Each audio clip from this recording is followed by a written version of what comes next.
records to the cloud and we can start. Okay. So, I will then share my screen. You can see my screen, right? Can you see my screen? Yeah. All right. So, welcome everybody. So this is the final keynote of the conference, the terms of habitation, or habitation, I should say.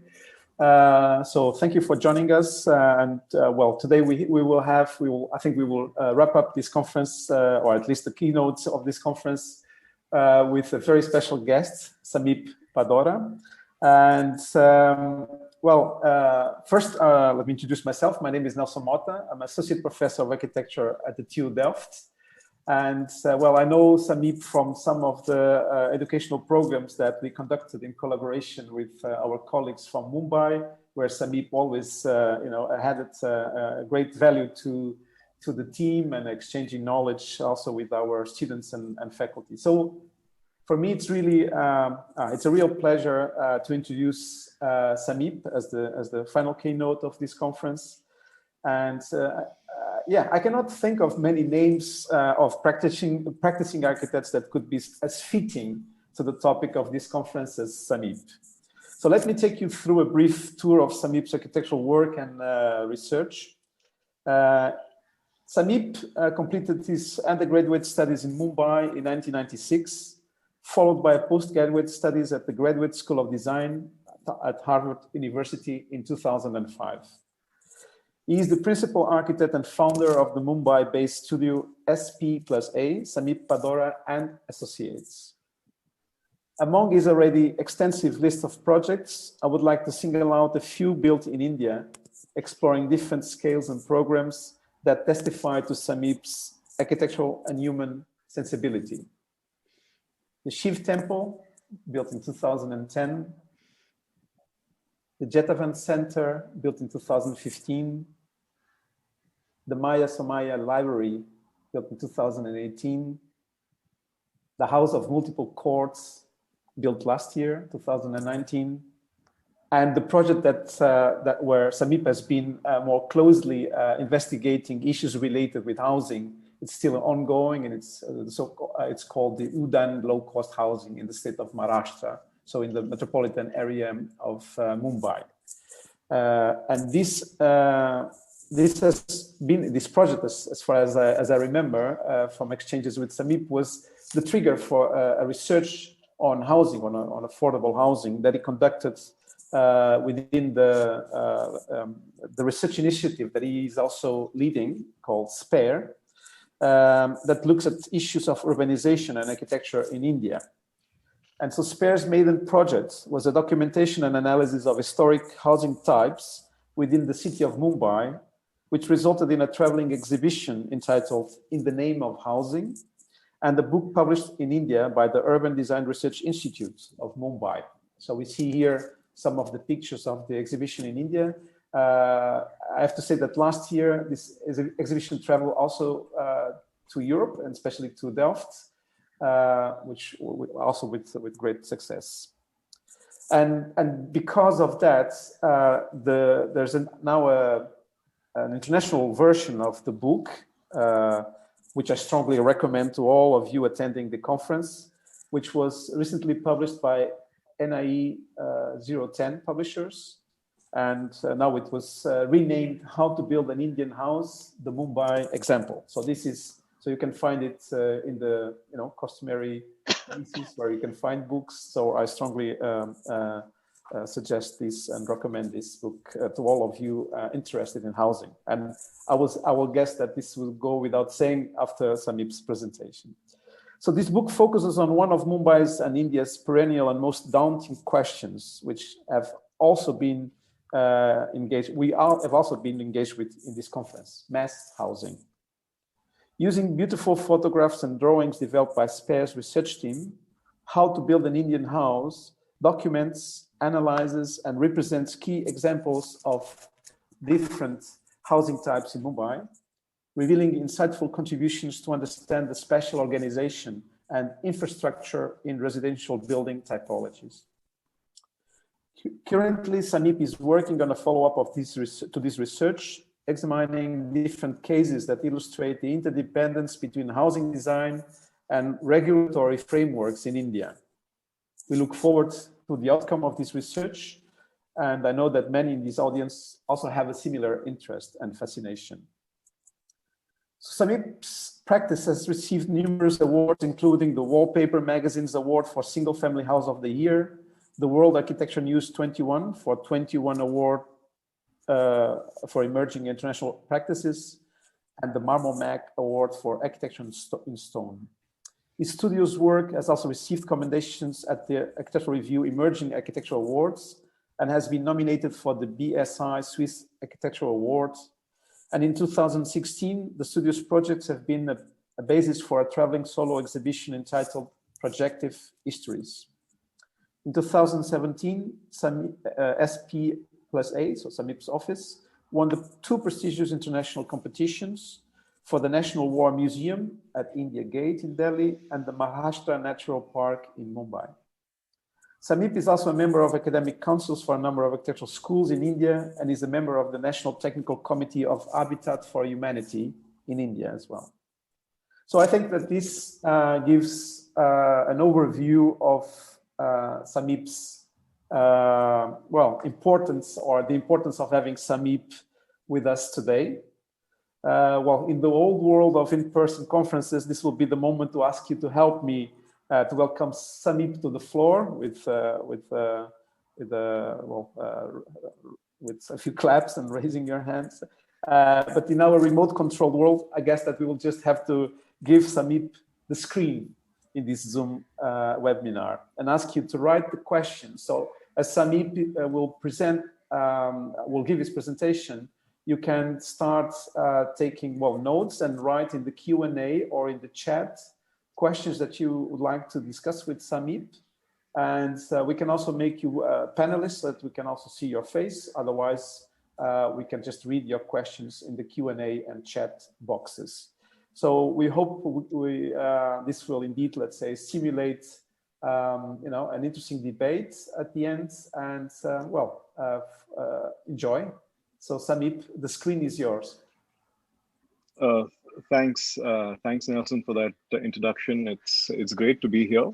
Let me just ask if you can see the PowerPoint. Is it visible on the screen? Yes. Yeah. Okay. That's great. Also, let me apologize at the outset if I'm a little incoherent and I have to take a little break for a sip of water. I've just been diagnosed with COVID as well, so I have a bit of a kind of health crisis, but hopefully it should tide over. I'm going to quickly run through just the initial bits of the presentation. Let me see how I can operate that.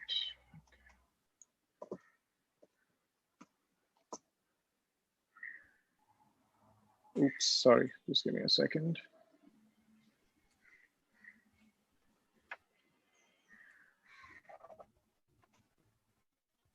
Is the screen visible? Yes. Can you see the screen? Yes, we can see it. Okay, great. Okay, so I'm going to just start off with in some sense, a very general, kind of point about one of the cliches that's often related to India. This idea of diversity and how India actually, it's very difficult to define the Indian context through a single frame. In a country where cultures, food habits, dressing styles, even language changes every 200 kilometers, it's an arduous and extremely difficult task to put forward a singular idea. There was a sociologist, a poet who had this beautiful essay called "Is There an Indian Way of Thinking?", where he, through reframing or re-emphasizing a word in that particular sentence, kept framing the question that he was asking as well. When he says, "Is there an Indian way?"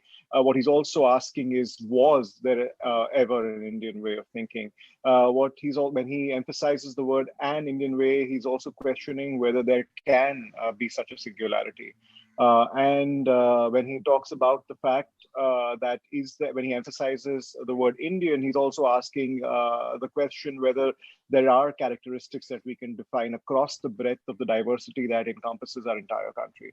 I mean, this was a kind of hugely stimulating essay, and which also, in some sense, grounds the kinds of practice that we actually are involved with within the country.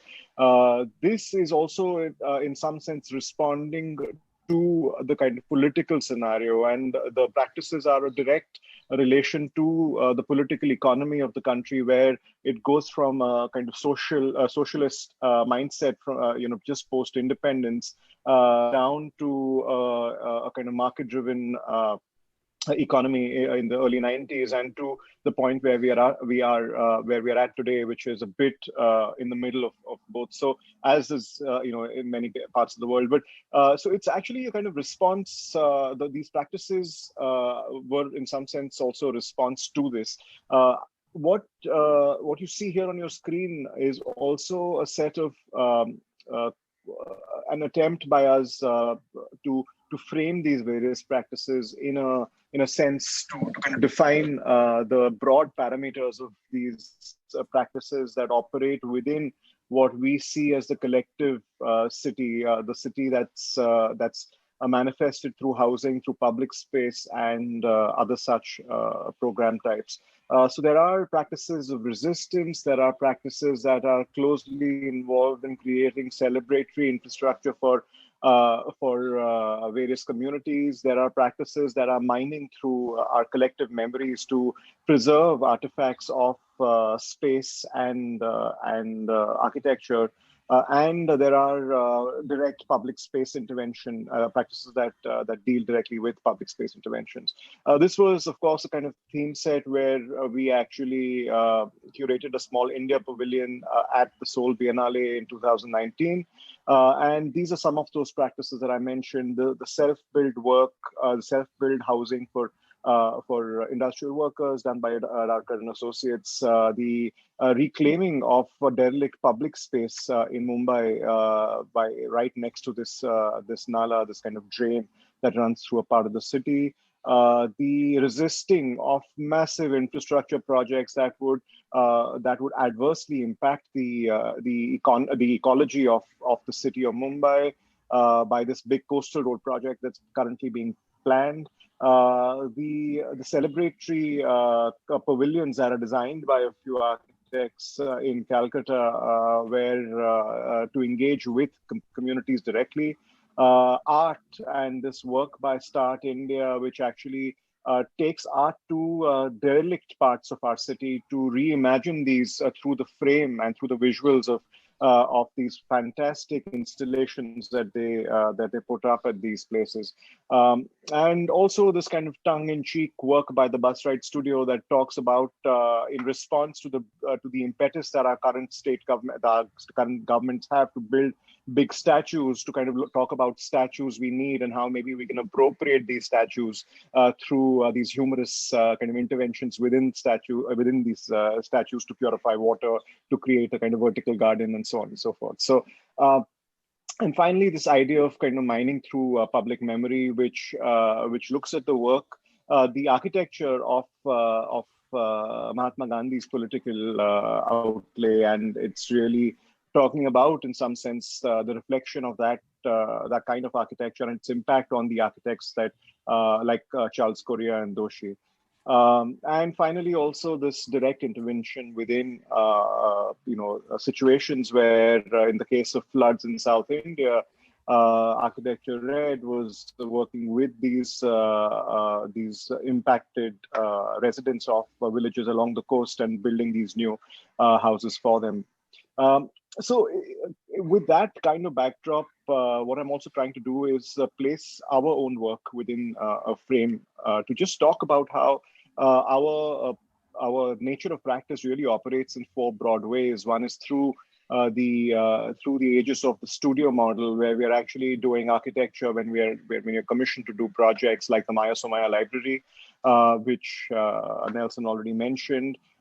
This temple that we've done as a part of a community outreach program in southern India. It's called a Temple of Steps, that looks at creating layers of remediating infrastructure that allows for groundwater recharge while also creating this religious space, and also this idea of collaborative practice, where as authors of projects, we tend to sometimes also become dictatorial. And what we've also been trying to do is trying to look at people who build our projects to be more like partners and collaborators, and then look at how we can actually use their skills, but also push their skills further. In many times, designing this building, for instance, in southern India again, where brick corbels actually become load-bearing.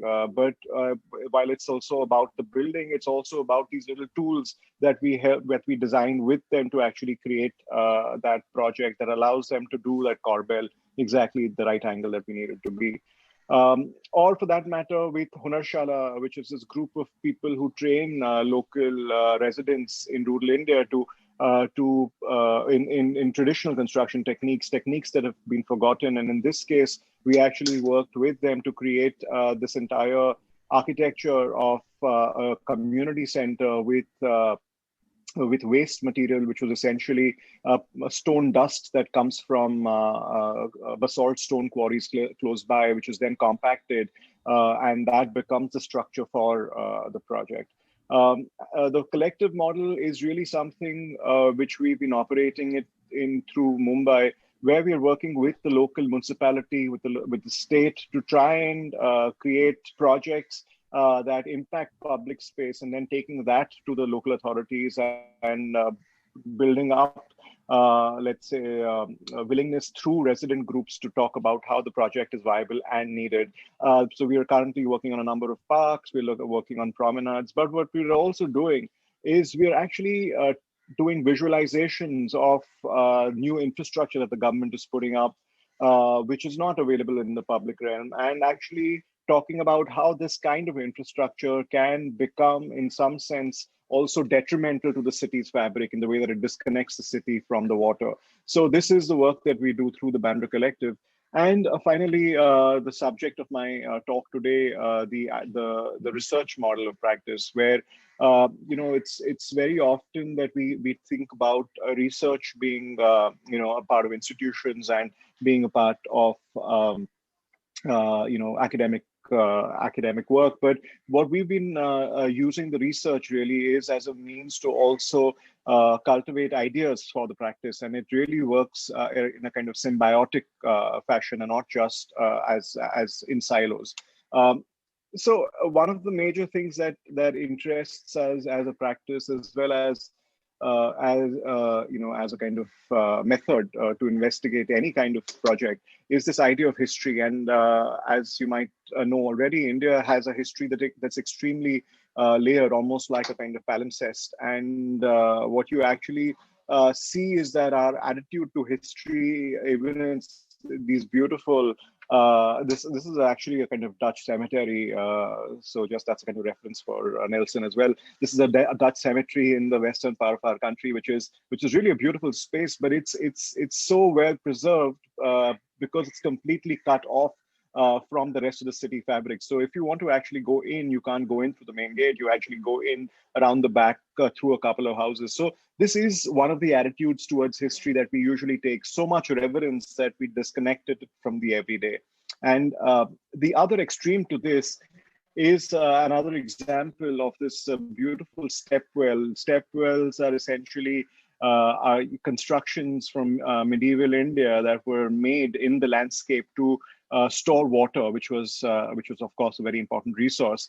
And these beautifully kind of sculpted constructions are built into the ground, so you actually go underground into these step wells. And it's really incredible that when you see such a sophisticated water harvesting device And when you actually look at its entry, you find that someone's actually built a plastic water tank just outside. I mean, the irony of the fact that we actually you're building a small water tank right outside this magnificent stepwell, which is actually built exactly for that purpose, is not lost.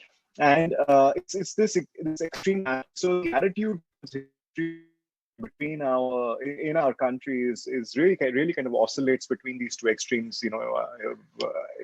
Extreme reverence and cutting it off from the everyday, or so much apathy that you can actually do something like the image that you see on the screen.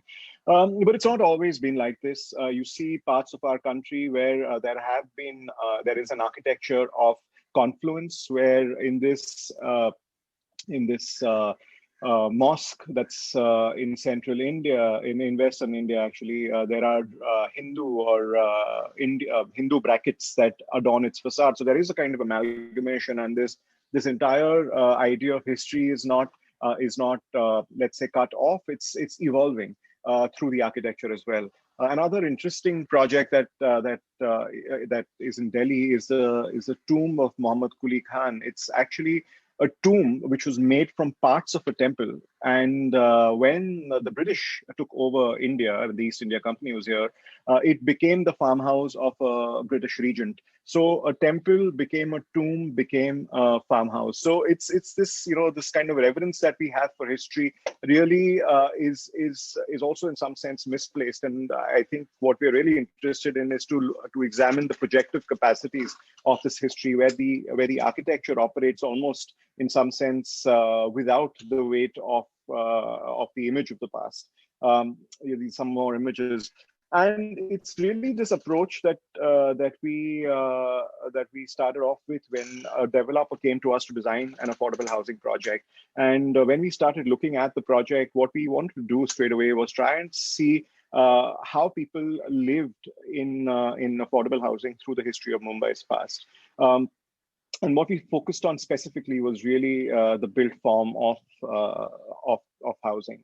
To do this, we actually went into the inner city, the old city of Mumbai, and started looking at various kinds of projects that are mentioned at the bottom here. And a criteria for project selection became the size of the apartment, primarily because of the fact that the state currently defines affordable housing through the metric of size. And we actually want to then select images, or we select projects based on that same metric to really kind of create data that is comparable to the conditions that we operate in today. Just a little bit of a history, kind of segue.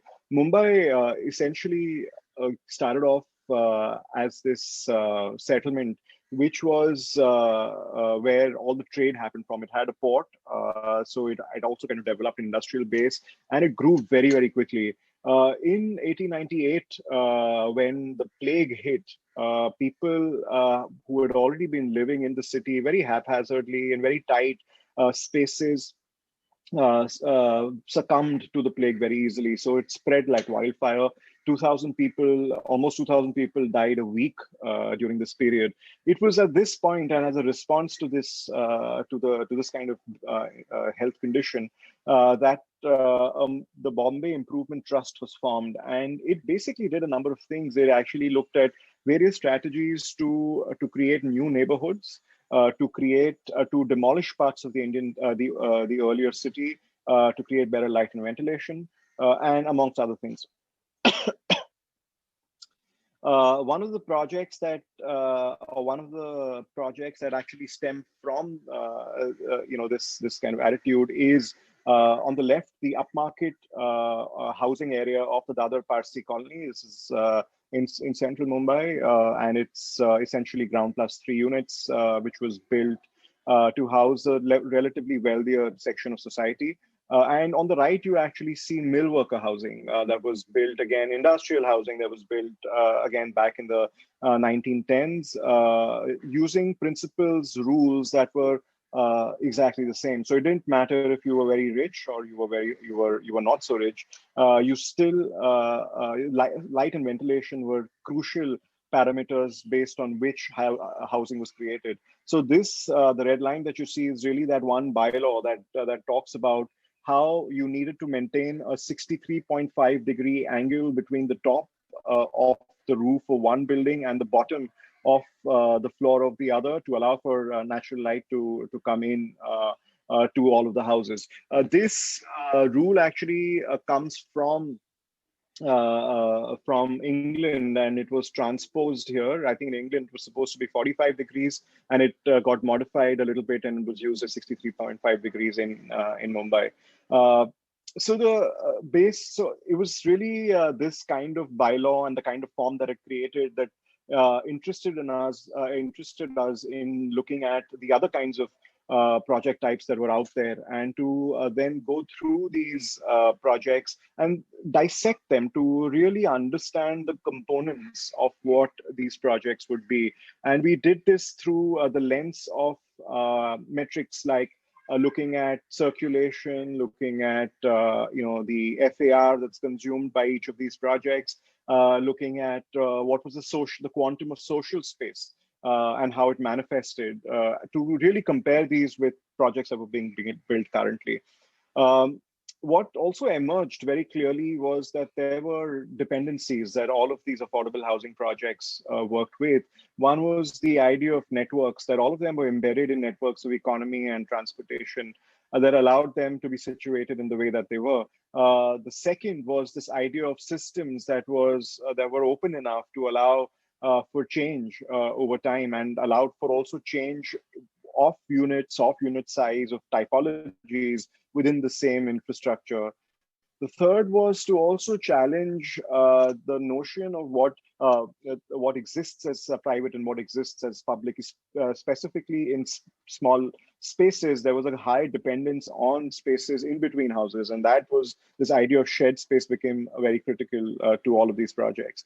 The fourth point was this idea of expansion, and as people's families expanded, they also needed little modulations to allow for that expansion to happen in their homes, and how was that enabled? And lastly, it wasn't just about big ideas or networks, open systems, so on and so forth, but it was also about the smaller details that would go into a project, and down to the extent of furniture. I'm going to quickly run through a few of these projects to just give you a sense of what these meant. This is actually a project called the Swadeshi Market. It's a mixed-use project that sits in the heart of the inner city. To give you a sense of scale, it's roughly about 3/4 the size of a Manhattan city block, owned by a single person. It's got ground floor markets, and at the upper level, it's got housing chawls, which is essentially worker housing, single room units. And what was interesting about the project was that unlike other mixed use projects in Mumbai today, what you could do through this project is actually walk through these arrows that you actually see in red, which were internal streets, through these streets and connect to another part of the city. So the city actually extends through the building and doesn't stop at its edge. This is what it looks like from the outside, fairly innocuous looking. It is a beautiful building, but these are one of those double height streets articulated in a way that allows for natural ventilation to occur through differential cooling at the top level. So it's really very well engineered. What you see at the bottom here are shops on both sides. Within the shop, there are spiral staircases that take you to the offices of the gentleman who actually sells his wares here. And sitting above this here is actually the podium or a slab on which the housing sits. So it's really a very complex but very well articulated set of projects that allows for housing to sit in the inner city, separated by these courtyards, connected by bridges, and still kind of fits in within the city fabric, as you can see in this image. The second point that I was discussing was this idea of open systems, and it's very kind of well exemplified through this one project, which you can actually see running edge to edge between two buildings. So it literally occupies the entire plot that it sits on. And what you see on the facade is a fairly repetitive grid when you actually look at it just superficially. But when you actually look at the plan, what you see is that on the ground floor of this building, you have a corridor in the middle and then a double loaded unit, a unit on both sides. So it's a double loaded corridor. But on the upper floor, the corridor actually flips onto the outside, which then allows you to do longer units. So now within this kind of articulation, with this kind of open system, allows you to do almost 4 sizes of units within the same structural grid. So there is the ability of various class groups also to exist within this kind of architectural format. And this is one of my favorite projects. It's called the Atmaram Chawl. In this, what you actually see is that there is a staircase that brings you up to the level where there is a corridor that allows you to enter each room individually, beyond which is another corridor. Beyond that corridor, there is a kitchen for the same unit. So if you have to go from your own house to your own kitchen, you actually need to go through a common corridor space. This was really done at that point, designed to respond to the need or the ambition of people to live in a bungalow. And in the bungalow, in the British bungalow, the kitchens were always located outside the house. So this was really, in some sense, a kind of aspirational construct. And what is really interesting, though, today is when you actually look at that space. This is that service corridor that I was talking about. It's very well lit, very well ventilated, appropriated by the residents for use in different ways. And also, in some conditions, people have actually moved that kitchen from that back area into the front unit and now rent that space out to generate additional income. But this again is only possible because of this architectural type, which has this kind of tartan grid of corridor, usable space, corridor, usable space. So there is a kind of architecture that facilitates a certain exigencies of income that is peculiar to this kind of construct. The third idea was this talk about shared space and how these binaries of public and private don't hold true, especially when you look at small units in affordable housing, where we actually found when we documented some of these courtyard projects that there was an X by 2X ratio, which created a very strong sense of community and for people to actually engage with each other across the corridor. We, in our interviews, we spoke to a lady who lived on the 4th floor of this walk-up housing unit. She has another apartment with an elevator access, but she still prefers to live here because she says that, if I ever have a problem with any of, with anything, whether my health or if I need something, all I have to do is call out and people, not just from my immediate neighbors, but from any floors would come up to help me. So it's this nature of architecture to also create kind of social compact, which was fascinating. And to see that there is almost a kind of direct relationship between the social compact and tectonic of that width to height ratio that enables that to happen. This is just an image of the project. And also, where there is there is just one community living in a building, what you actually get is that common space is completely appropriated. So what you actually see here is a hallway, it's a corridor, and you have units on both sides. But the people, the residents, use the corridor almost like a giant living room where they're often eating outside. They're often the ladies are sitting outside talking to each other. So it's really, in some sense, that community program that's now become a part of that corridor space. So if you were to look, for instance, at this image, you see the interior of the house, both on the left and the right, and you see the hallway that's in the middle. And you can actually see how people are hanging their clothes outside. Someone's left a stool, someone's got a dresser. So it's really a space that's this giant kind of public room that completely, in some sense, challenges this binary of public and private. Or for that matter, this incredible housing project it's actually a site and services project from the early 80s, where you actually have a set of 29 units that sits around the central corridor. Given the fact that the units are limited by their footprint, one would assume that over time people would start encroaching on that common space and start making that a part of the interior. But nothing of that sort's happened. Even now, 40 years later, you still can see that space is intact. What in fact you see, very interesting point that you can actually see is that the way that people actually start decorating the edges, and that extends all the way through. So it's not an individual decorating just a part outside their house. It's the community coming together to mark, in some sense, the sanctity of this community, this space of commons, which they use to celebrate festivals, where they actually have marriages. And when we asked them about why they don't actually take up more space, their simple answer was the fact that this space together actually allows us to do a lot more than we would be able to do with the space being kind of divided up. So it's really incredibly gratifying to see this kind of space still existing in the city.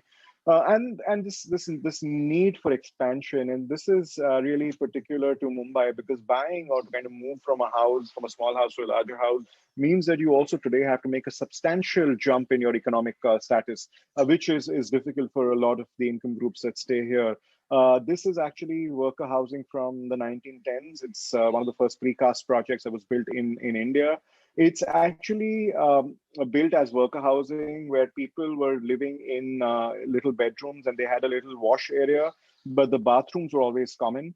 And what's happened over time is that what used to be a housing unit for two workers has now become family housing. But because of the fact that it's operated by, it's maintained by the state, no one actually encroaches on the corridor space. However, the need for expansion is still there, and what you actually see is that people start making additions to the building from the outside. These beautiful, very articulate projections that in many cases are entire programs by themselves. So if you actually look at some of the drawings that we did of these spaces, they're extremely articulated constructs that, for instance, in this case, on these two edges, adds a kitchen and a bathroom area within what used to be just primarily one room. So yes, this is just kind of more images of such projects. But I just wanted to point out before we move forward on this idea of this shared space, and what you actually see here is the name of the project at the bottom and the area that it occupies. Each unit occupies. But what we did was a simple exercise where we started quantifying the space that people would use outside their homes to just see what is the actual area that people end up using beyond the interior. And we noticed a substantial jump that people were actually using almost 1/3 the area, one third or almost half the area of their house within the actual building and the space that was entitled to be common.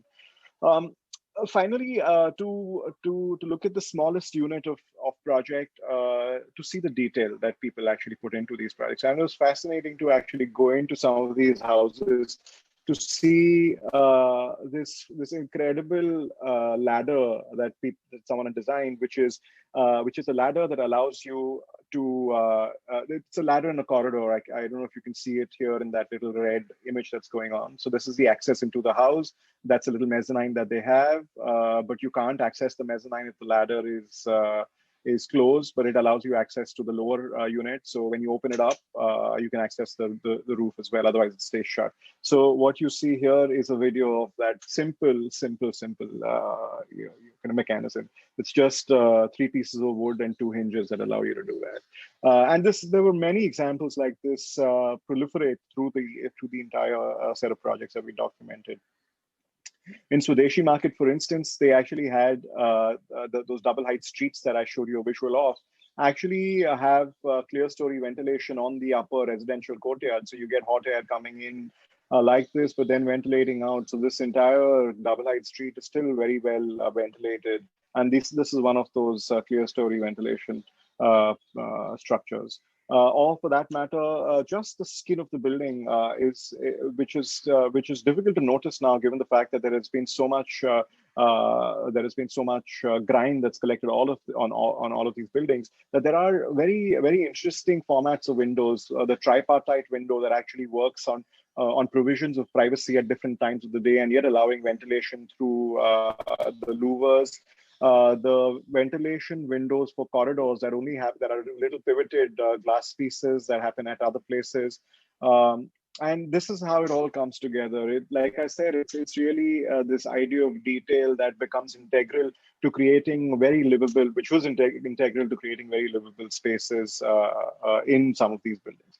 So learning from these kinds of projects, what we actually did was, when we were asked by this developer to design a project for him with a single room unit and a 1-bedroom unit, we, instead of designing two buildings, actually both the projects, both the kinds of houses, one over the other, creating this band of social space that allows for people to come together, that runs through the building. Learning again from our experiences about how the corridor was a space of appropriation for use that sat in between this private and public. We actually developed a set of staggered corridors for the project, which when a person's actually standing up here can also kind of visually connect with the person who is at the lower level and at the upper level as well. So in this case, we didn't do the courtyard, but what we ended up doing was really creating this kind of visual connect, and also building in clear stories at the top to allow for the stack effect to naturally kind of ventilate through these double loaded units and corridors. And this is really a kind of visual from the 7-story version of it. That ring of public space that you see kind of running around also has many public programs, like a performance space, a creche, a little vegetable garden. And we also kind of expanded the nature of units. So you're not just doing 1 and 2 one room and 1-bedroom units, but really looking at also live and work situations on ground with access to ground space to also use when needed for little home industries, carpenters, so on and so forth. And topmost units with sloping roofs that allows them to also add mezzanines over time when they have the means to do so.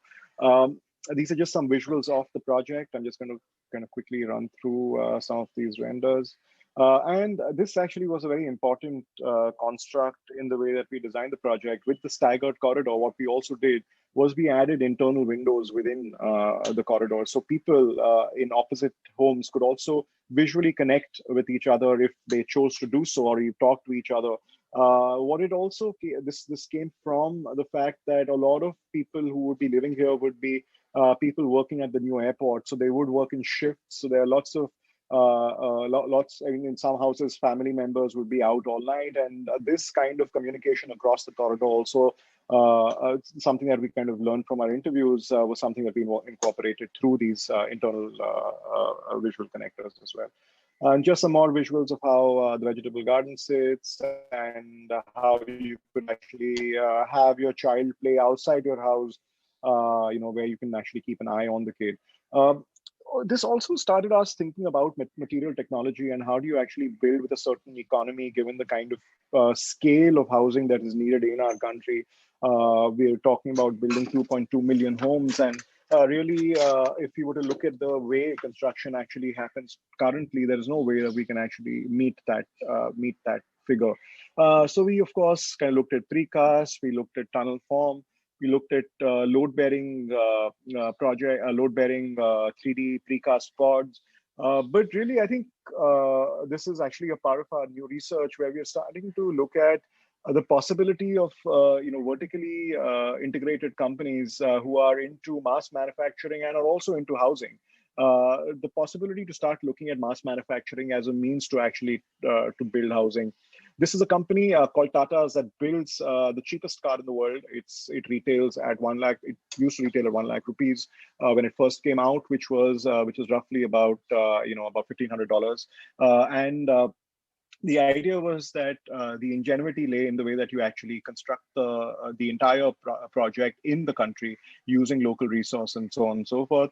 And what we were actually doing was then just a kind of quick back of the envelope calculation to see if we took this kind of approach to housing, if Tata's, who's also into housing, decided to mass manufacture housing like they do cars, what the cost of such a unit would be. And it was incredible that we were able to build at just about $3,000, we would be able to build a 1-bedroom house. So there are kind of exigencies of scale that kick in, which we think might be critical going forward.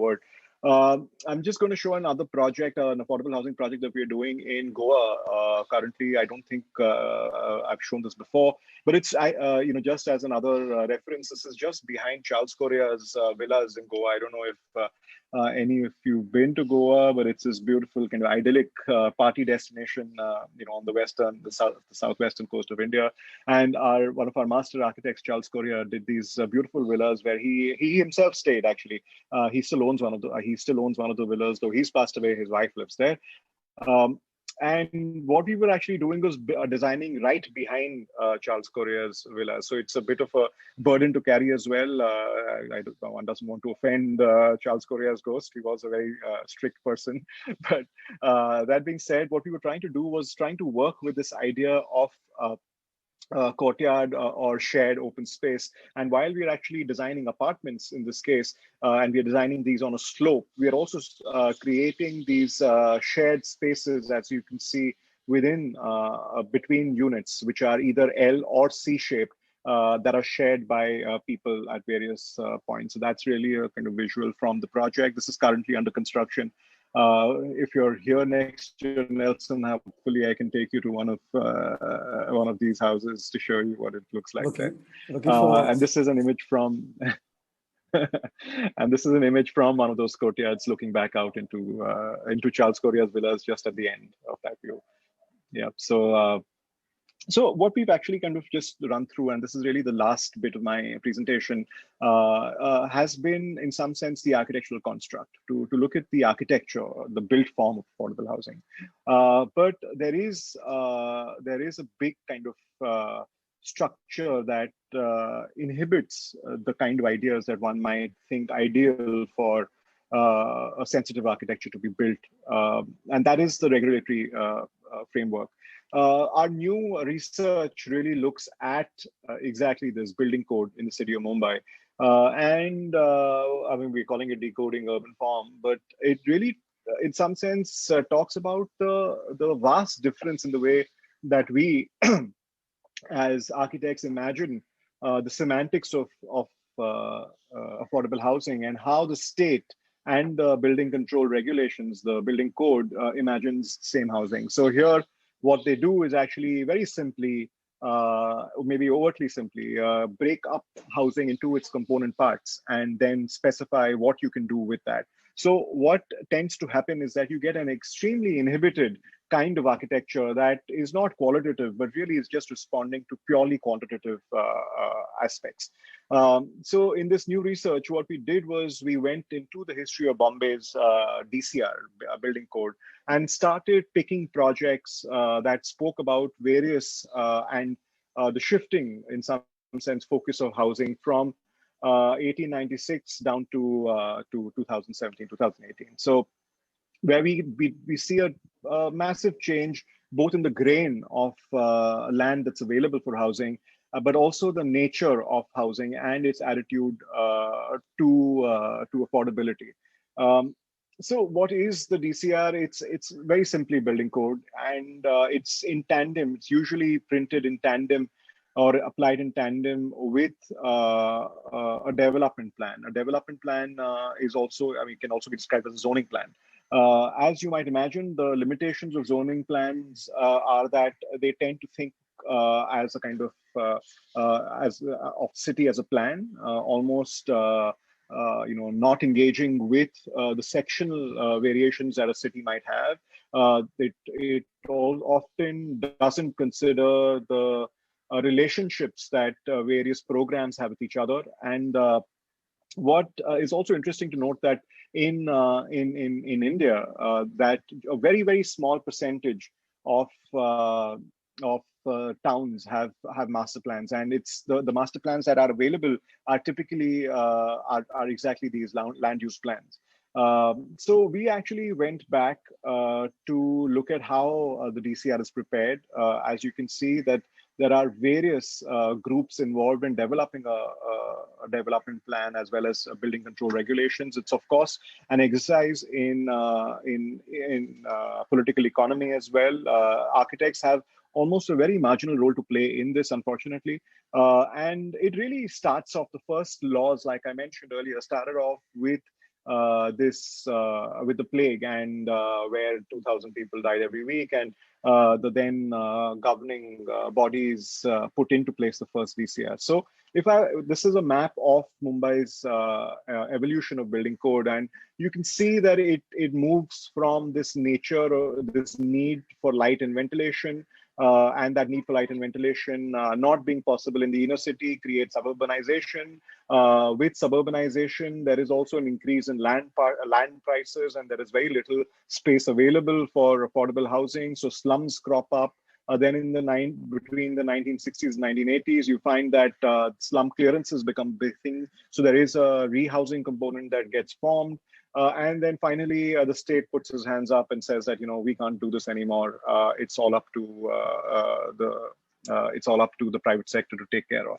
So it's really shifted kind of the onus on the market. And broadly, this is really the history of Mumbai in the way that I just described it as well.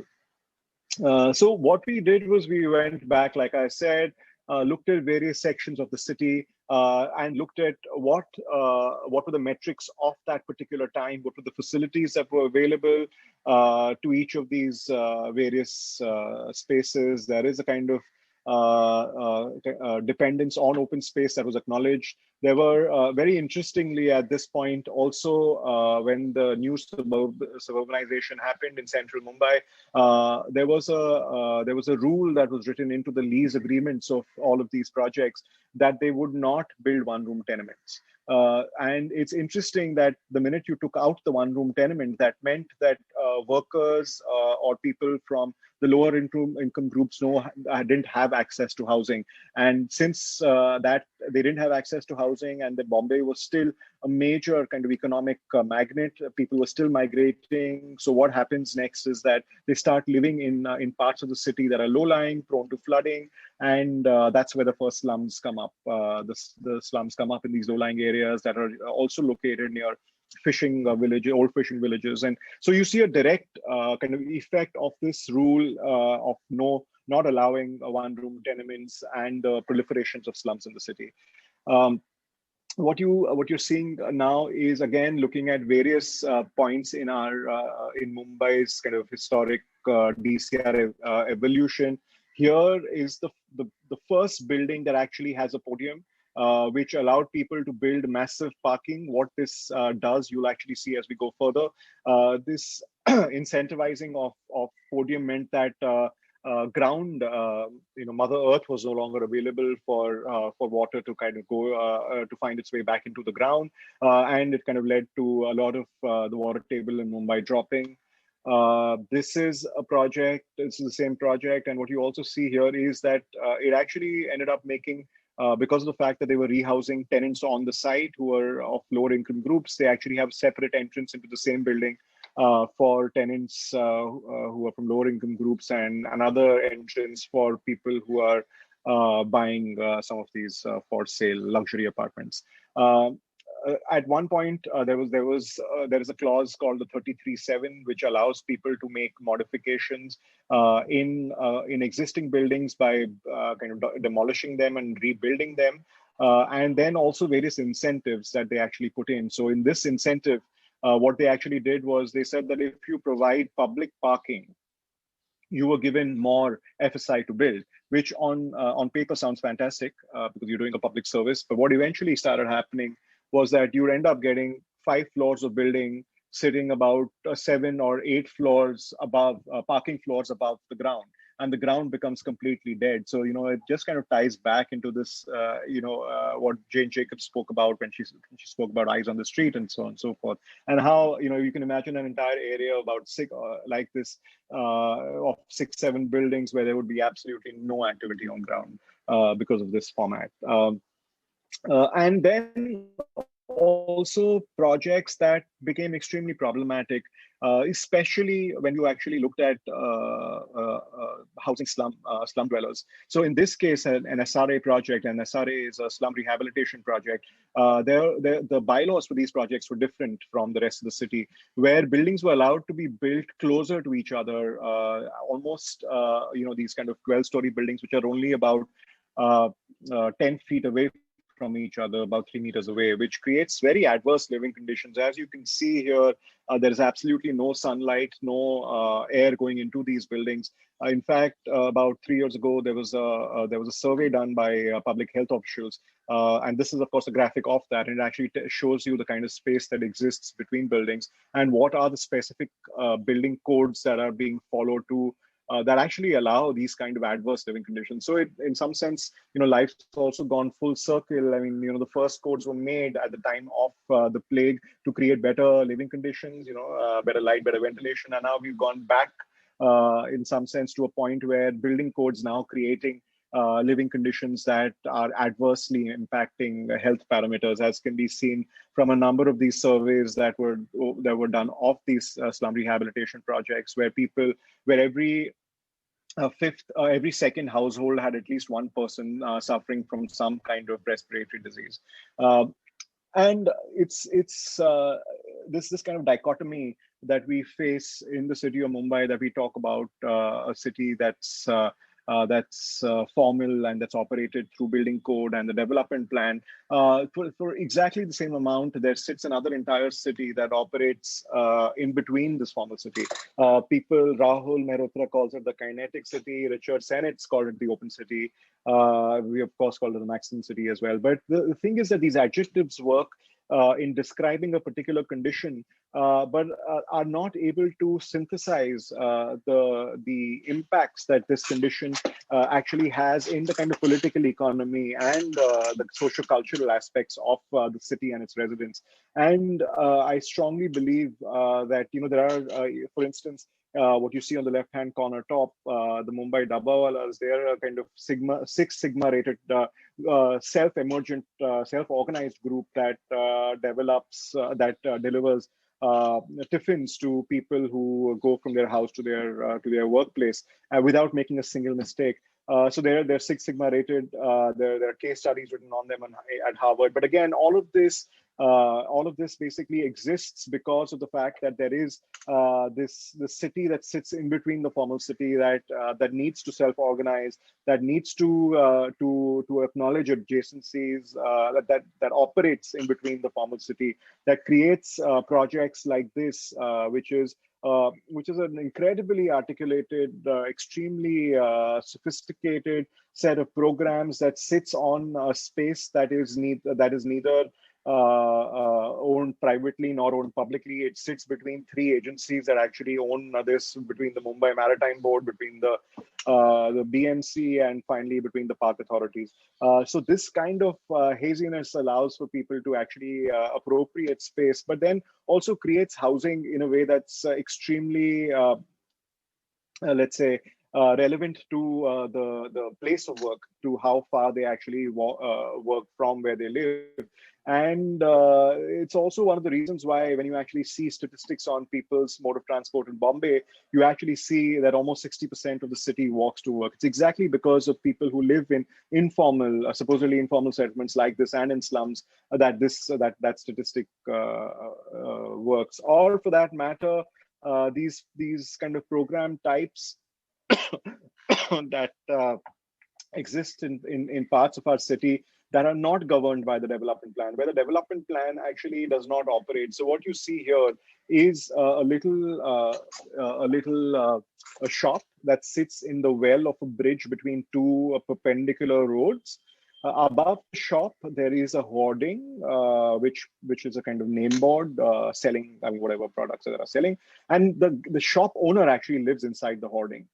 So it's literally a kind of hoarding house. It's a live-work unit sitting inside advertising infrastructure, and it exists. It has existed for over 35 years since the DP has been in operation. So there is a mechanism that allows for these projects to exist within the city, or for that matter, this night shelter for street kids that actually sits under the stair of a public overhead walkway. So this is operated by an NGO that uses this space in the city that belongs to, in some sense, nobody, to kind of provide a public service.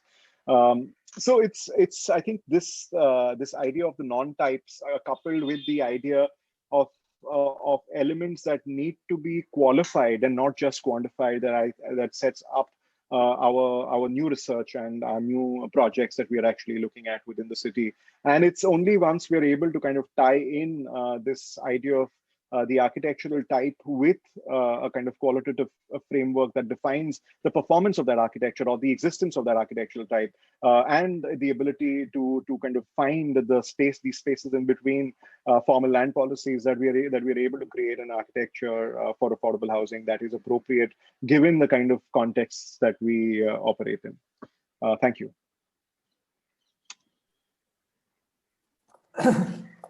Thank you very much, Sameep. Well, a fascinating lecture, well, as usual. And indeed taking us through so many aspects. I mean, I'm even struggling to, well, to decide where to start. But just maybe to announce, and I think Yael has already also mentioned it, everyone that wants to ask a question, you can just write it down in the chat box or in the Q&A. And while you are, doing this, maybe I could start already. I mean, among some of the fascinating aspects that you brought about, I think that you showed how these beautiful, drawings where you show how you can use the tools of our discipline to try and unpack and understand reality. And so you did that, by decoding the urban form, looking into building control regulations and how that influences the way that we actually live. But also this possibility of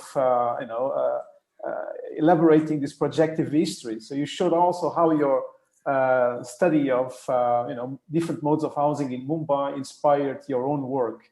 So this alone, I think, for all of us, let's say, but especially also for the students of architecture that joined this lecture, I think it gives some hope that our tools can actually be used in many different ways and indeed be operative in many different ways. Now, this is just a remark, but now one of the questions that strikes me, and of course, after visiting Mumbai a few times, is how come that schemes like the 1910s BDD shoals indeed thought of to accommodate let's say, urban working class, let's say low-income groups, were thought of, let's say, in terms of improving the living conditions. And now recent examples like the SRA schemes that you just mentioned, I mean, which we would assume that 100 years after, so it would be, I mean, of course, even go a little bit beyond and improving, considering the technology available and so on, improving the living conditions of the urban poor even further. But now what we learn is that actually they are creating conditions in which 10% of the dwellers have tuberculosis. So this is really striking. And then when we see that this many times is also related with policies like this public-private partnerships that we see operating, let's say, in precious real estate of lands that was used by the industry in the center of Mumbai now, but not only that, but also slum areas which are now taking over by developers, and really giving back, let's say, this very poor, to say the least, housing conditions. So my question is, how is that possible? I mean, considering the work that you did, also what you do with the Bender Collective, trying to raise awareness on what is going on, right? What the policymakers, what the developers are, putting there, and apparently, invisible. How is it possible that still things in 2020 of the sort of things that you showed from the SRA are still happening? It's a question that needs another kind of lecture to kind of define these mechanisms that allow for the kind of semantic play between what is seen as affordable housing and what is actually being done as really a kind of real estate deal. So it's the fact that housing in Mumbai is not viewed from a qualitative lens. It's primarily viewed from this lens of real estate and its potential costs, and who makes money. And obviously the answer is everyone's making money in this. I mean, it's basically the state, it's the bureaucrat, it's everybody's kind of getting their bit of the pie. But what's interesting is actually what's happening is the luxury projects are now starting to kind of distance themselves from what was the city. So you'll see projects in Mumbai that are called Miami, for instance.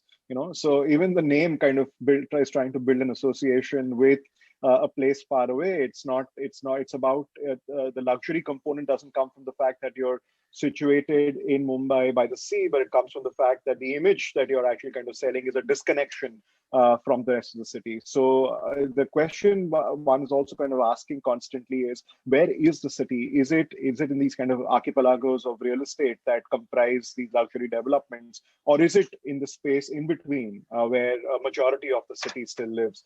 And the thing is also, it's also kind of political issue, right? I mean, in the sense, what the SRA guys, what the SRA scheme did, and again, it came through a kind of political party, was that it promised slum dwellers free housing, right? Anybody who was a slum dweller would get free housing.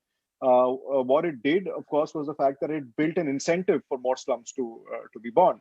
And they kept shifting the date of what slums would qualify for this, and hence servicing a certain specific vote bank.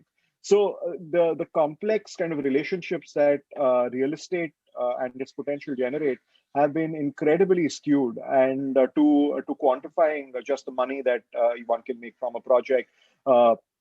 And eventually, it really doesn't. The qualitative improvements are just about disconnection and not about integration. So it's it's a very it's another lecture actually. So yeah, indeed. So there's already some questions there. So maybe we can ask. So Yael, can you read or there's Carmen.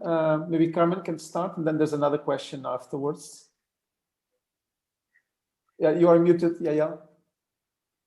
Sorry, let me just promote Carmen to panelist so she can pose her question.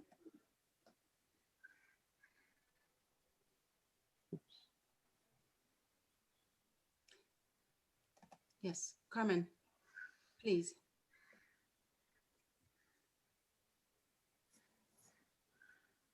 Carmen, please unmute yourself. I'm doing so. I had a problem. Sorry, I was in a weird mode since the beginning, and I couldn't access. And here I am. I mean, you'll see me immediately. I couldn't access neither my micro nor my camera. Hello, everybody, and thank you very much, Sameep, for this lecture. I was exulting, really. I was so more than happy to listen to you. Because I'm interested in transgression. This is the topic I'm working on. This is the term I chose for this conference. So many things that you showed and spoke about in your lecture were related to what I consider to be more or less a transgressive way to looking at inhabiting and to housing, namely the projections. I don't know how you call them, those outside projections that allow to extend the space of the dwelling, which is, I have to confess, one of the reasons I started to work on this topic. I was born in Romania, in socialist Romania. So when I started to see in post-socialists, not only Romania, but the entire former Eastern Bloc, all these kind of projections, all this kind of appropriation of space and things like that, I started to wonder, what is that? And why inhabitants would do things like that? So to make it shorter, because I don't want to keep everybody waiting with my explaining transgression, I was interested in the way you include this in your design, but also very, very much interested if you can develop a little bit more on what you call the haziness, because I think that this status of haziness is really very important. And moreover, what you call the needs to qualify certain elements, because I think that in between haziness and total chaos, there is precisely this way of qualification of space in order to stick a little bit with the idea of homeliness of the home, I imagine, or conceiving the city. Yeah, I mean, it's those are very, very pertinent points that you make, and I mean the idea of transgression is very appropriate given the Mumbai condition, and you actually can see this not just in habitation, but also in the way that people negotiate in public space, in the way that they actually occupy a bit of the pavement to sell a particular item, as hawkers would, and how people walk around them or walk towards them, and the way that people end up sharing this space that is actually ideally meant only for movement. The problem, I think, lies, or the challenge really lies in the fact that the state views these various elements as a means to control development and not facilitate it. Because what happens is people end up making their own relationships, their own connections, which then manifest into these transactional kind of infrastructures that allow them to, for instance, like you said, project a new kitchen block beyond their unit. I mean, they'll do it just the amount that will not create a problem for their neighbor. And I think therein lies, the kind of cue that if we were able to design building code that actually incorporated what you call haziness as a part of a framework that is a space to be occupied as you go into the future, as not something that is to be occupied today. The problem is the building codes work within the framework of time as is current. They don't allow for any kind of projection, not just projection in terms of physically, but also in terms of a future.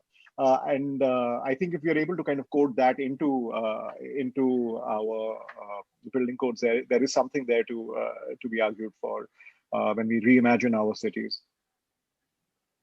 Thank you very much. And as you said, I mean, we also the post-independence, we were a socialist country as well, with the 5-year plans, and what we ended up seeing is just like the 5-year plans, even our development plans, when they are put out and when the new development plan comes out, you find that only about 20% of the previous development plan has been implemented. It's it's that kind of fracture between our imaginations of our state's imagination of what Certainly, kind of control. Certainly. Yeah. So yeah. Thanks a lot. We have a question from one of our students, Hendai. I will be reading it unless Ren wants to pose the question herself. I can pose it myself.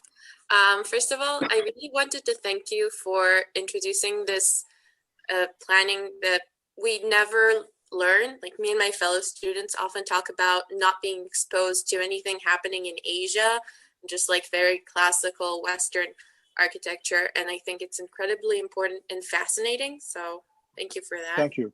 Thank you. And that kind of led to my question being about these communal spaces you were talking about, creating and appropriating the public space, etc. And how much do you think it's a factor of the local culture? I mean, is it something that you think can happen in different areas? Like, how much is it because it's India and because it's Mumbai? Well, because it's Mumbai, we are already short of space, right? I mean, we're an island, and we've the only way that we can kind of expand is into the hinterland, which is only on one axis. So this kind of space of compression that Mumbai is, it creates a need for negotiation, which is implied in some sense the DNA of our existence. So automatically, when there is a space that is available, there is already a mindset to negotiate the usage of that space. So, for instance, there a lot of housing that is in slums for migrant workers actually is kind of let out on temporal basis as well. So you'll actually find that people are willing to come in during the morning to sleep in the night for the guys who work during the day, and guys who actually work during the night come in and take the space during the day. So there is the space is actually kind of maximized, and it's not, the thing is that we've simplified housing into what is called the BHK format, bedroom, hall, kitchen format, which is how they quantify projects here. But really, I think the most successful spaces for housing in the city are the ones that allow for the kind of flexibility that we need over time. If anything, the pandemic has just brought that into greater focus, that where so many of us are kind of living and working from home, and this entire condition, the way that we've designed our houses is obviously not kind of conducive for that. So I think just to kind of answer your question, I don't think it's a condition that's specific only to Mumbai. It's a condition that is I think exacerbated given the fact that we live in the space that we do in Mumbai. But it's something now where the entire world actually is figuring out that it needs to kind of operate through this this multiple use over time within the same space, right, to different degrees. But I think this ability to negotiate is going to be critical going forward. I mean, which country doesn't have a housing crisis, right? I mean, it's and as long as I remember, there has been a housing crisis as long as I can remember. So it's just that we have to start looking at new tools to address these various challenges that we see. Thank you. Thanks. Any other questions from all the panelists or the participants? In the meantime, so while you formulate a question, there's also something that just triggered by what you just said. I was also wondering, I'm curious about what are the conditions for an architect to operate in the field of housing in India today, and in particular, let's say in Mumbai. So you showed this project that actually. So it was a commission that you got from a private developer, right? But still, you were able to introduce some, generous, say, collective spaces. As indeed, that project looks like it was not only driven by efficiency, not just having the maximum amount of square feet, let's say, to be put on the market. So I wonder if this is a very special developer, or if there's still these kind of developers out there. So this is maybe a part of my question. And connecting with it is, sure, maybe. No, go ahead. Yeah. And the other thing that's connected, from what I know in Mumbai, of course, that this agency, the MADA, so the Maharashtra Housing Area Development Agency, that is building now thousands and thousands and thousands and thousands of, let's call it affordable housing. But they do it in a kind of a cookie cutter kind of thing, right? So there's a kind of a type, and it's just repeated endlessly without no consideration whatsoever to the specificity of context and all that. But this is a public agency, right? Now, my question is, considering, the history of architecture and the architecture of housing in India, with such masters like Raj Reval, Charles Correa, Doshi, is there still an opportunity for people like you also to be active in this, at this scale of the development of housing, especially those that are developed through public agencies, or not? So the thing is that with just in terms of the history, when Correa, Doshi, Reval were working on these massive state sponsored housing projects, the state was still actively building housing. Of late, what's happened is the states actually put its hands up, saying that we will not build any more housing. In fact, even MADA has talked about how, actually MADA is it's a great example of a fantastic intent on part of the state, where they clearly say that MADA as an institution is supposed to build a housing for, if you have a plot that you're developing, you build for middle income group, you build for low income group, and you build for EWS sections, economically weaker sections of society in equal part. Their profits are capped, so there is no perverse incentive for them to want to keep building. But even MADA has now started putting its hands up, saying that we will not be building housing by ourselves. We will look for private developers to partner with us. And that, in some sense, is a challenge. Also, the other problem has, in some sense, been maybe a kind of professional ethic issue where a lot of the masters, Korea, Doshi, Reval, didn't actually work with private developers because they considered, well, I think I'm kind of estimating in some sense, that they considered the developers to be motivated primarily by greed, I mean, by money. And while they had aspirations that were a lot loftier. There is a very famous story of Pandit Nehru, the first Prime Minister of India, telling J.R.D. Tata that who was one of India's biggest industrialists, and who was creating incredible amount of jobs through his industries and all of that. So Pandit Nehru tells Jawaharlal Nehru, do not talk to me about profit. Profit is a bad word.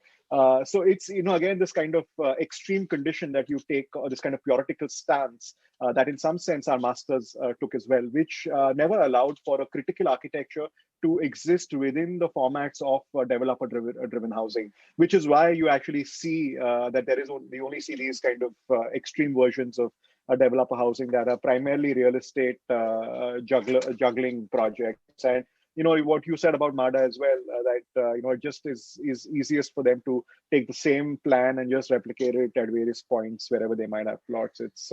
It comes from that same kind of genre. But in particular, the project that we did, that was an interesting plot because that plot had a cap on the amount that we could build.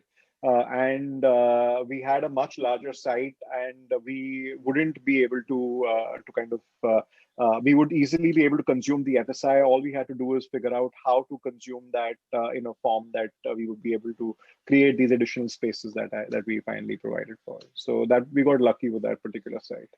Right. And yes. So Sameep, I would like to thank you for this beautifully laid out presentation and beautiful work. In effect, I think that what you just presented is a best practice kind of architecture work for our students. I hope that as many of them are here and have learned from you how to integrate research in architectural tools and embed the findings into the design. And so how would you, I'm wondering, how do you think about the role of the architect, the practicing architect, in producing knowledge, research knowledge, and vis-a-vis the market, as well as vis-a-vis academia and the training of future architects? Yeah, I think that's an incredibly important question. I mean, it's we've in India, at least, we are trained to think about practice being completely disjunct from academia, and that the academic life is one of a kind of idealized version, and it has no role to play in practice.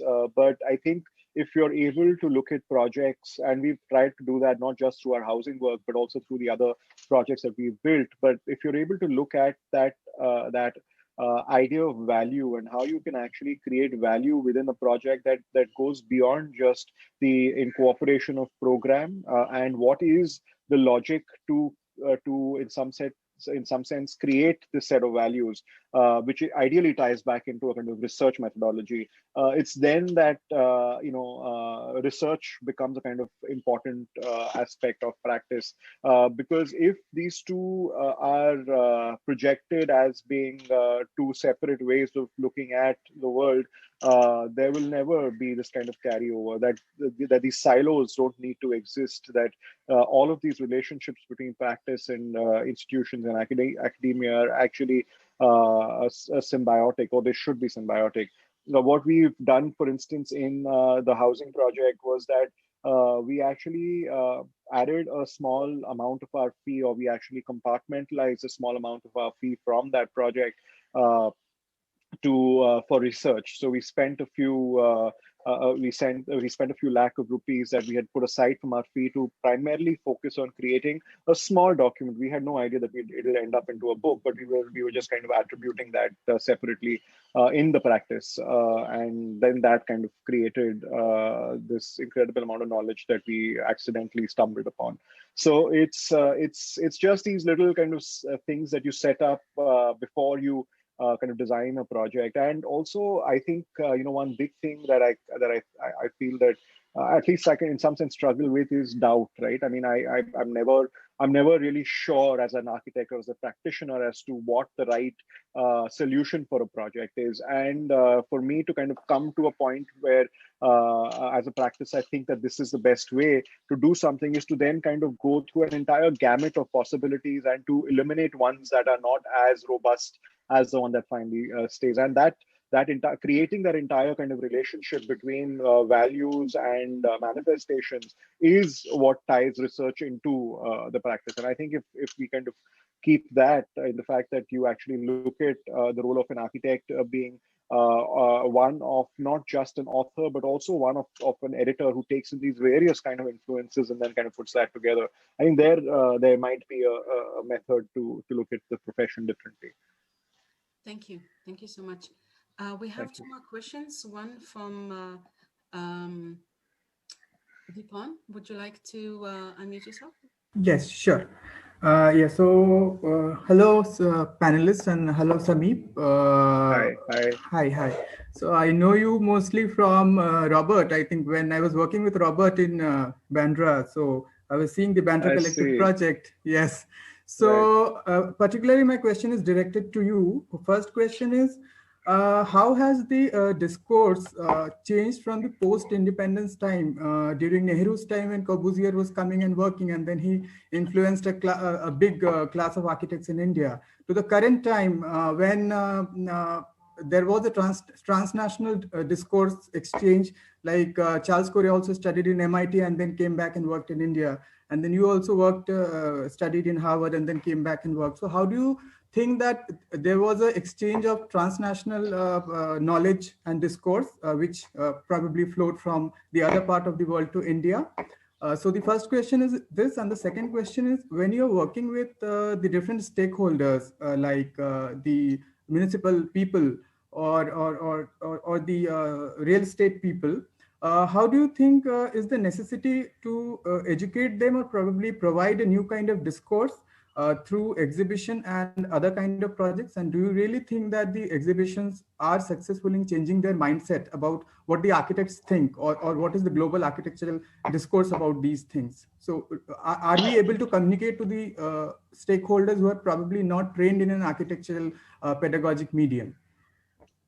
I think those are both very pertinent questions. One is to answer the second question first. I think we tend to believe that as architects we are naturally gifted to hold a sway over any kind of suggestion that we might have for society, that should be the way to go. Even if that is the case, we don't have the powers to do that, right? The powers lie within political bureaucratic structures. Now, the thing is that the way that we communicate is based on our training as architects, and the way that they communicate is based on social constructs of political systems of their electorate and how they have to kind of get elected again. So if we are able to understand their let's say compulsions and to able to kind of frame our projects within those compulsions to actually create an incentive for political and bureaucratic backing for the projects, I think there we will be able to create much greater change. So I think if, for instance, in the Bandra Collective, we try and work with local cooperators, but we also work simultaneously with local resident groups. So we need a buy-in from the local resident groups. And once we have that, we know that the local councillor is going to fall into line because he knows that these guys will vote him in the next election. So then he needs to keep them happy, and then we kind of get a project going accordingly. Mm-hmm. So that's I think that kind of we need to in some sense speak the language of the other side. Mm-hmm. And the second thing, about this kind of transmigration of methods of working. It might have been true during Korea's time, and maybe even when my time, because I'm also in some sense kind of ancient, given I'm assuming you're very young. So and I'm sure the students here are as well. But in today's time, this notion of the global and the regional, operating almost independently of each other is no longer true, because of the way that knowledge networks today bind us together. I mean, we are sitting, I could be sitting in, even Lefebvre said this right back in the 70s, that there's no place in the world today that is not a part of an urbanization network. And it's true that even if I'm sitting in a kind of a village, I still have access to knowledge systems that are transmitted through the internet, that I can actually use to enrich what the local might be. So the global and the local are no longer these kind of oppositional forces. You can actually use these kind of global knowledge networks to inform and make richer what exists at the level of the local. So I feel that there is a big change since the time that Korea and Doshi came back and set up practice to where we are at right now. The problem now is really how do you, as a kind of practitioner, how do you sieve out what is of value?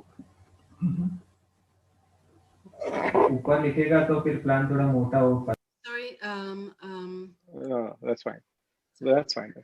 So for me as a practitioner, what it has meant is to look beyond, in some sense, the ephemeral qualities of architecture, to look at the problem solving nature of architecture, to actually see what is the real value that I can create in a project. Whether it is, in Jetwan, we can reduce temperatures inside through that mud roof by about 6 degrees during the summers. That's one thing that works for us. Whether it is the sense of security that those internal windows in Udan create, that is another direct kind of implication of architecture creating value. So it is really things like that that one needs to kind of be able to sieve out through the process of design that we have, because now there is enough information going around. I mean, it's just the ability to kind of pick out what is the most relevant. Mm-hmm. Thank you for your answer. It was great listening to your presentation. Thanks, man. Thanks. We have another question in the Q&A. Let me read it out. There is a massive need of housing at this moment in Mumbai, and a lot of land is occupied by informal settlements. Do you think these houses should be improved and densified one by one, or is the only solution to replace them by denser multi-story types of housing, which try to adapt to their way of housing? And how can you then keep their way of housing in a house that is very different from what they are used to? So we actually, that's an interesting question. We actually worked on a project for a competition called Reimagining Dharavi, where we did exactly that, where we were taking the slum of Dharavi as is, trying to keep their kind of cultural connections in terms of streets, in terms of neighborhood, gathering spots, temples, and so forth, and to actually look at where there were bottlenecks for light and ventilation, moving those particular units, and then creating an infrastructural jacket over the other units to load that ground floor unit onto something that sits on top. So it was a kind of, let's say, an effort to do exactly what was mentioned as one part of the question, where we were looking at keeping the fabric as is, and then looking at building on that fabric rather than looking at a greenfield solution. But that being said, that is an extremely kind of complex situation, again, given the kind of financial implications and the opportunity cost as the state and the developers see it off that land in the city. And it's not like Dharavi already has less people. It has a density that is higher than the rest of the city of Mumbai by a lot, by almost I think about 30 or 40 times. So it's not like there aren't a huge number of people. In fact, 60% of Mumbai or 50% of Mumbai's population lives in slums. It lives on about 10% or 10 or 12% of the city's land. So yeah, it's just that. in my opinion, in my personal opinion, I would have preferred a kind of incremental approach. But yeah, that's not the way that the state and the developers see it. Suzanne, would you like to pose your question? Yes, hi. I'm wondering what it would take to redesign the zoning and building codes. So in a way, designing the framework as opposed to designing through particular projects. And have you tried?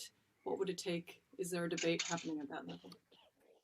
So in fact, it's the current development plan that's in play was the development plan 2034.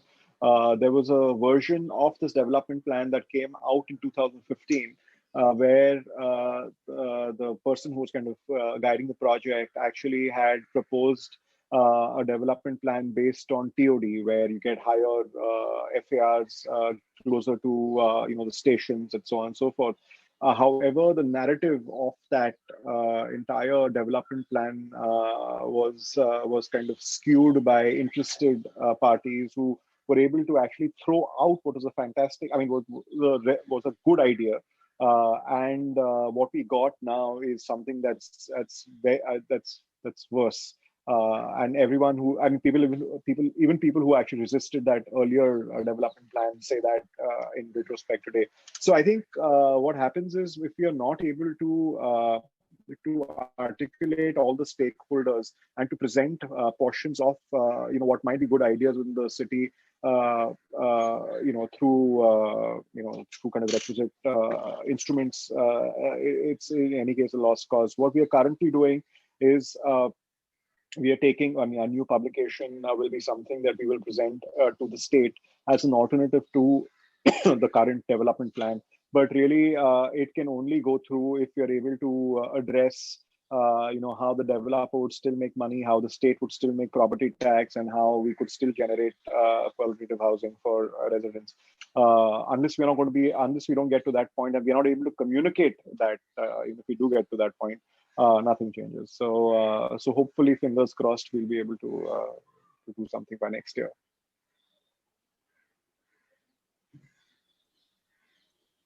Maybe I mean, jumping on this question of Suzanne, and you also mentioned your engagement with, I think it was with Herbs in the project for Dharavi, right? And this, indeed, this house, there's actually a beautiful video also available on YouTube. I think it's for a different part of Mumbai called a house that we built, right? Yeah. But indeed, like the question in the Q&A mentioned, I mean, there's this possibility of a one by one, indeed, a very resilient approach in which you really take into account, the needs, necessities, specific, livelihoods of one concrete community.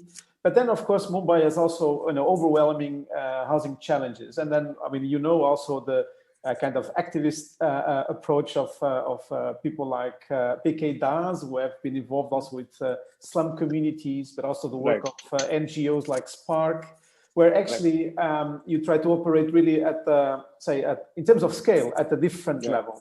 But you also mentioned the work that you are doing with the Bandra group, let's say, trying to raise awareness. So maybe the question, like Suzanne also suggested, how can you create a debate regarding, the new prospects for adequate housing in Mumbai?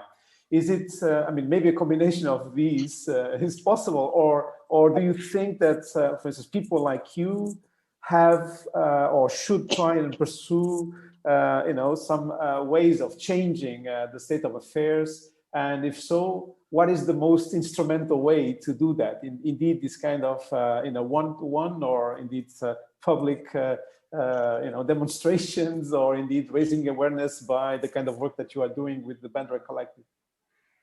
So I think one of the things that we are doing with the Bandra Collective is we're also trying to get one of our members to actually stand for elections. So that's a good thing. If we get that to work, then we have an inside man on in the state. So there is some change infiltrating the system. Exactly. So, but I think that's critical to be able to the Soul Biennale kind of curation project was really that. It basically kind of put out all of these various modes of practice, advocacy, resistance as models of practice. And I think you need a little bit of all of that to come in. But also, one must not forget that if we object to a particular format of work, we must also have a solution. Because it just cannot be only about resistance without pointing to another way.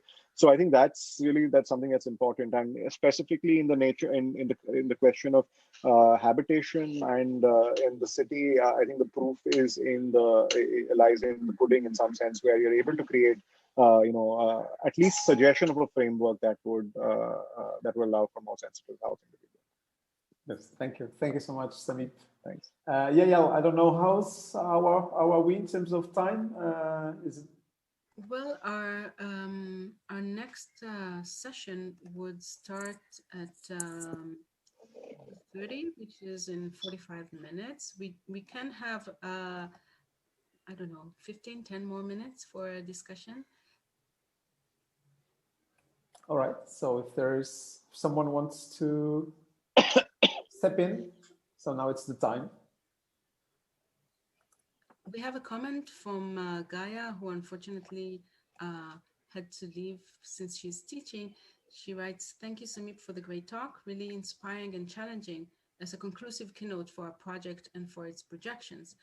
To which I would like to add that, in a sense, your keynote is a wonderful demonstration of our aim to re-theorize housing as architecture rather than as a planning or economic or solely as, of course, housing always is a social and an economic and a planning effort into repositioning the role of the architect around the table when designing mass housing. And so this kind of taps into what Nelson was asking you and what Suzanne was asking you, into how can us as architects regain or reintroduce our discipline into these into the productions of housing for the masses. Of course, we are always there when housing for the affluent portions of society is commissioned. But what is the role of our discipline in designing for the entire population? As you said, the housing crisis is ongoing and international. So, as a discipline, what is our position here? I think just given I'm not completely sure about how one looks at the practice of architecture as a singular project globally, but within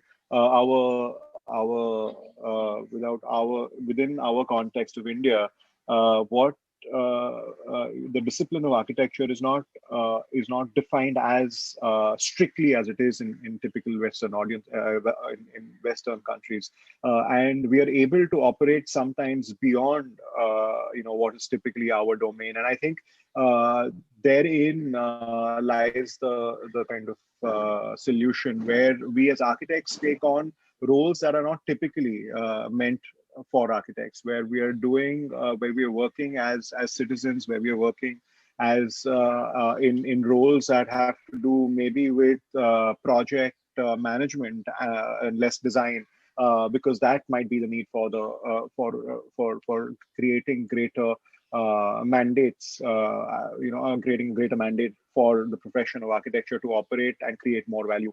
So I think within our context in India, in Mumbai, it's this kind of ability to do more to create value in a project, not just through aesthetics and design, but also through the frameworks that allow for projects to happen. I mean, it's not the most kind of attractive way to actually to think about architecture, but it's definitely one of the most important things that need to be done. Thank you. Thanks.